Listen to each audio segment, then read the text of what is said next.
On the, a while ago I asked Medicaid about the numbers to the ER visits with the places like Med Express, and I guess some of the hospitals are getting creative about creating an off-site location.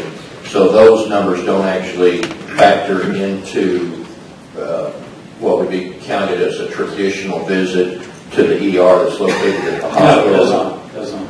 Okay, so we need to know, can you give us any insight, or can you give us some numbers that would show what the percentage of visits to the ER is, and, has there been a change in that area because all these Med Expresses and everybody are starting to open up?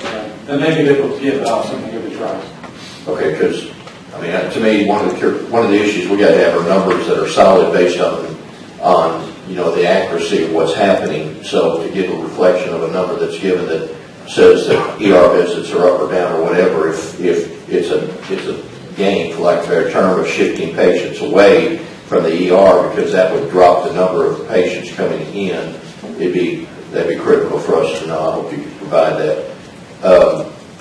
When somebody drives up to the ER and they walk in and they hit the triage at the ER room, at that point, does the hospital have the ability to turn that person away based on the triage nurse or doctor and what they determine? Yes, it is. It's not an emergency, and I can refer them to their physician. Representative Ferrari can answer that. Okay.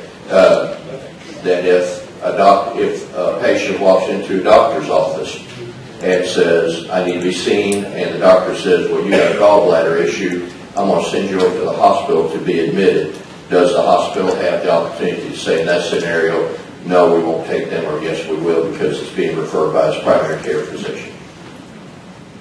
I'll let Representative Ferrari was ready to go there. Again, I think what I would ask, there's obviously some unclarity on if that's a word, on task force here. It would be nice if we had some sort of flow chart or something that showed what I said all along, it's not right for the government to require hospitals to provide services and not pay up for it, make them lose money, in other words. But what I think all of us want to know is, what are the rules with regard to your requirement to provide services? And so, Can I ask one question Yeah. and yield to Mr. Farrar? Why don't we just let Representative Farrar comment on this, and I'll come back to you. That's all right.